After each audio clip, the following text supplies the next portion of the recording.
This short video explains the Billings ovulation method, which is a natural method of fertility regulation. The woman is taught to observe and interpret her own signs of infertility and fertility, and to record these on a chart in symbols or colours. The couple is given the guidelines which apply to this information for the achieving or avoidance of pregnancy according to their requirements and wishes. By means of this slide rule, I would like to explain the principal events of a fertile woman's menstrual cycle of average length, about 4 weeks. Individual cycles vary considerably, but the principles and the rules for regulating fertility remain the same. The cycle begins with menstruation and ends with the beginning of the next menstruation. The white section represents fertility when the sperm can live in the secretion of cervical mucus recognized by the woman at the vulva. She is aware of the presence by the sensation that it produces and also by its appearance as it leaves the vagina just as she walks around. Ovulation, which occurs on only one day in each cycle, is represented here close to the peak of fertility. The peak becomes a familiar sign to the woman. Ovulation is followed by menstruation 2 weeks later. This menstruation was caused by ovulation 2 weeks before. When she's at the beginning of the cycle, she cannot estimate when she will ovulate. She will learn to recognize the mucus as the sign which announces the approach of ovulation and tells her when she can become pregnant.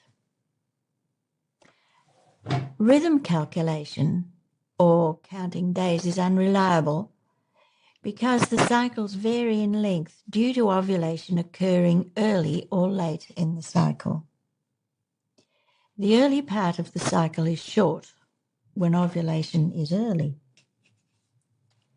and late when ovulation is, or long when ovulation is late. The timing of ovulation affects the early part of the cycle only, as the cycles all end up the same way, 2 weeks to menstruation.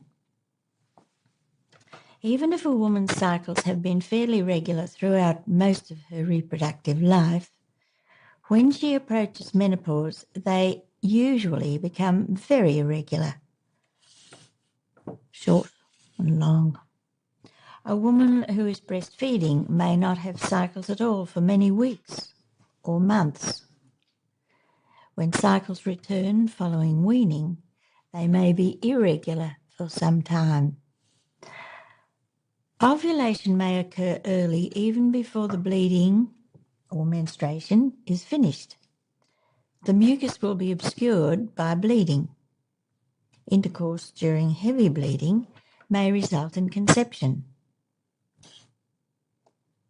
Close observation will reveal the mucus as the bleeding becomes less, indicating early ovulation. Menstruation 2 weeks later will confirm this early ovulation, and the cycle is short. The basic infertile pattern, when conception cannot occur, is observed before the mucus begins in the early part of the cycle.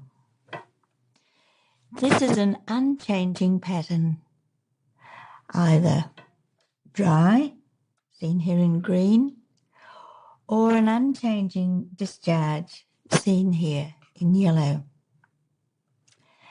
The pattern changes.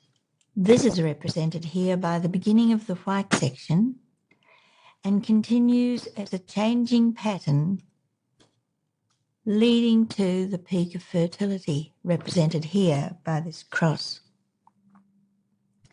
This peak of fertility is very close to ovulation. The egg lives for about 12 to 24 hours. When the egg is dead, the woman is infertile for the remainder of the cycle. The post-ovulatory part of a fertile cycle does not vary in length outside 11 to 16 days.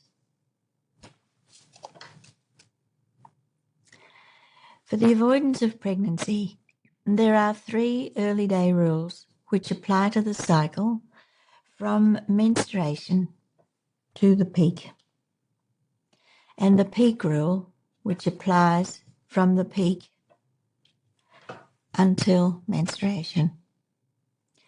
For the achievement of pregnancy, the time of maximal fertility around the peak is selected for intercourse. No matter what the fertility problem is, the knowledge will give the couple the best possible chance of conception. The observations are these.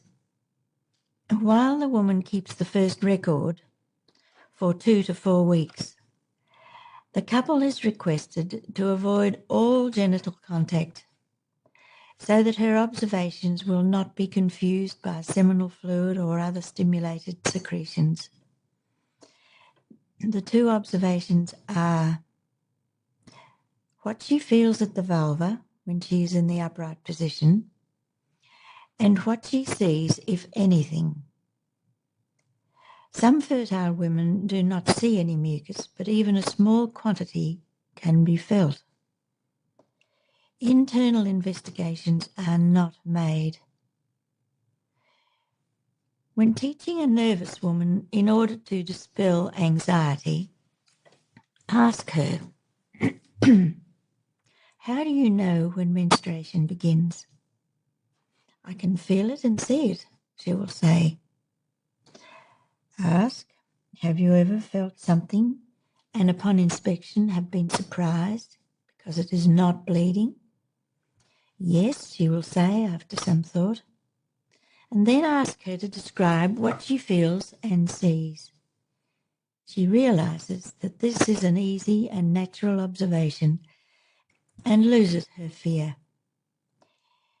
You can then explain to the couple that this mucus is the essential ingredient for fertility. Without it, the sperm will not survive and pregnancy will not happen.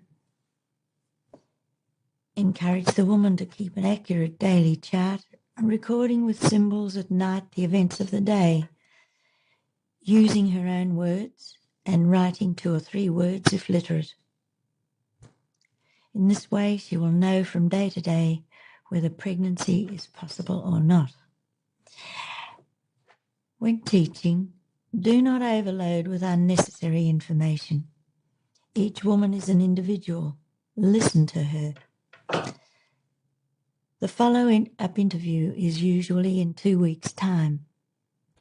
Typically, she may find, if her cycle is about 35 days or less, that she has several days of an unchanging pattern following menstruation.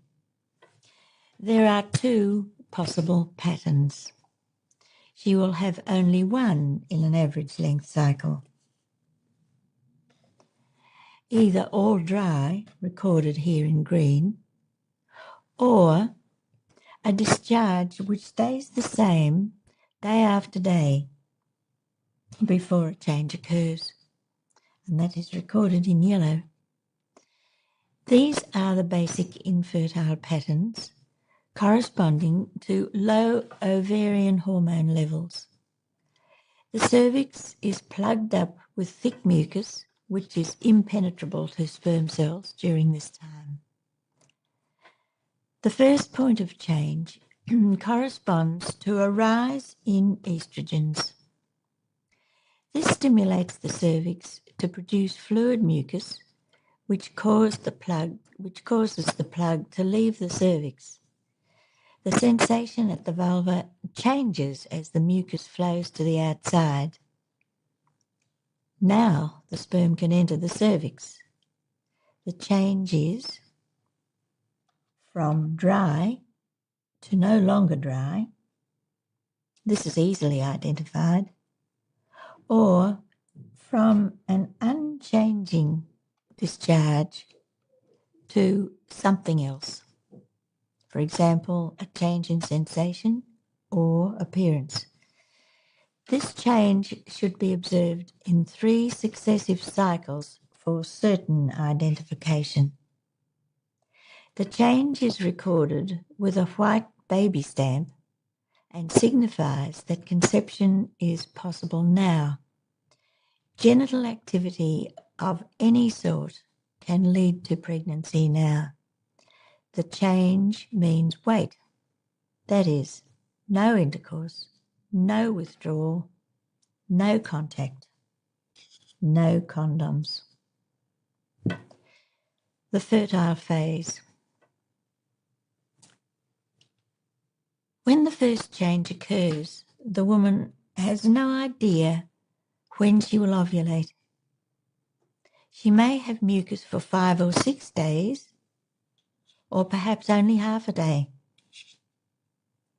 The sperm survival depends on the presence of the mucus. Sperm may be preserved by the mucus for 2 or 3 days, even up to 5 days if the mucus is of good quality. When this change from the basic infertile pattern occurs, the sperm is admitted to the cervix and can now swim to the end of the fallopian tubes. Until this change occurs, the sperm are kept out in the vagina and die very quickly. The mucus is observed from day to day as a changing pattern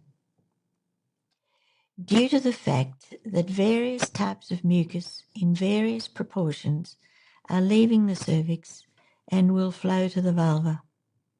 These different types of mucus are involved in sperm selection, nutrition, and progression.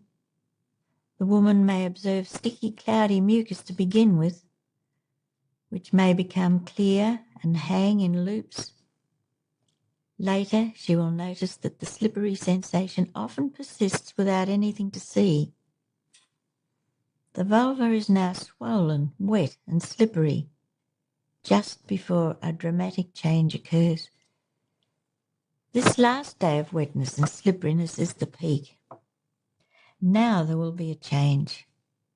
There will be no swelling, no wetness or slipperiness.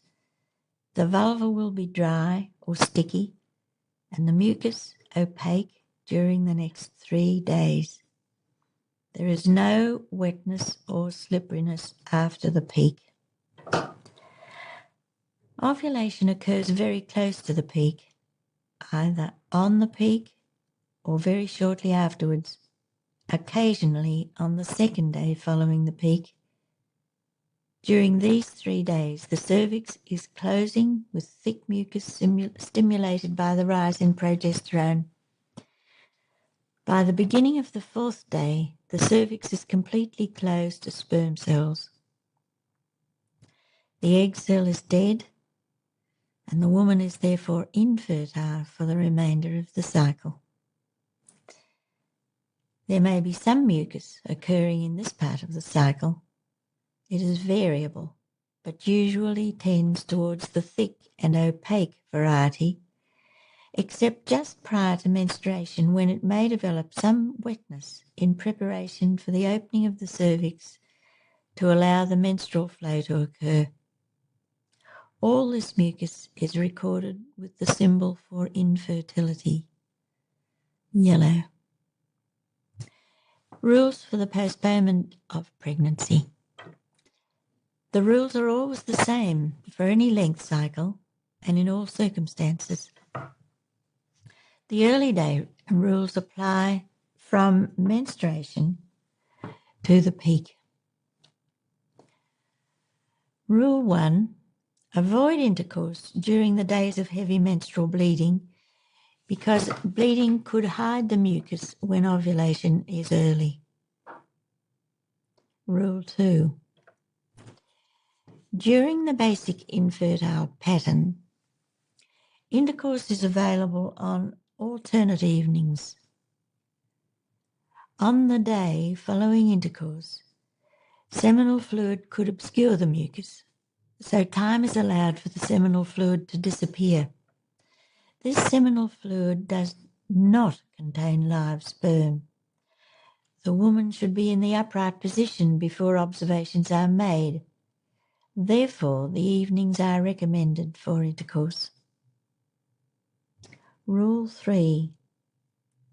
At the first sign of change from the basic infertile pattern, which may be of sensation or appearance of mucus or blood, avoid intercourse and wait and see.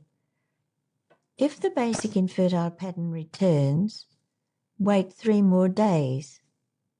In an average length cycle, after a day or two, the changing pattern of fertility resumes and proceeds to the peak.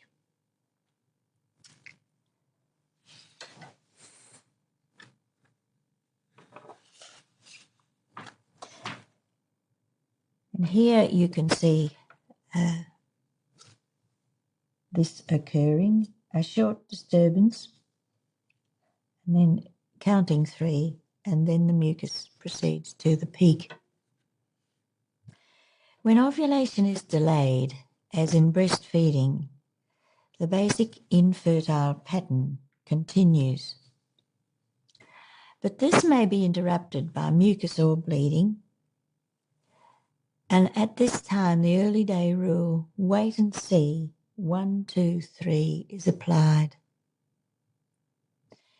The basic infertile pattern in cycles over 35 days may be all dry, continuous unchanging discharge over 2 weeks, observations in the absence of bleeding, unchanging discharge combined with the occurrence of dry days intermittently over 2 weeks, observations in the absence of bleeding.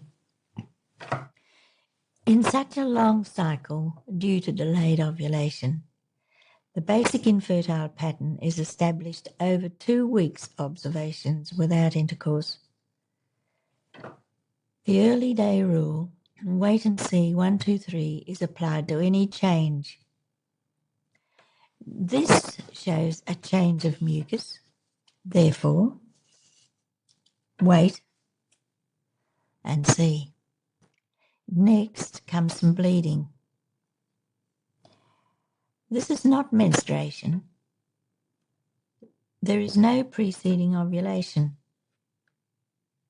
The basic infertile pattern returns. Count 3. Resume intercourse on the 4th night and continue with alternate evenings as desired until the next change from the basic infertile pattern occurs. Continue this way until a peak is recognised and apply the peak rule. The basic infertile pattern may continue without changing until menopause is reached. The peak rule for the postponement of pregnancy. Intercourse is available from the beginning of the 4th day past the peak at any time. The egg is dead. Guidelines for the achieving of pregnancy are: observe the early day rules until the first point of change is recognised, and then wait until the mucus develops fertile characteristics, for example, the slippery sensation at the vulva. If intercourse occurs during this time of high fertility, the chances of conception are high. In the application of the method, each phase of the cycle should be regarded as having a positive value. The time of fertility, because of the possibility of bringing a baby into existence, and the phases of infertility, because of the loving effects upon the marriage relationship. The Billings ovulation method is not a contraceptive where the idea of the child is eliminated. It cooperates with nature to achieve the wishes which the couple discusses and decides upon according to the information in the woman's chart, cycle after cycle. The method demonstrates their responsibility to the child, wife and husband by allowing fertility to go by without conception if for any one of many reasons they judge the time to be unwise. This time of waiting becomes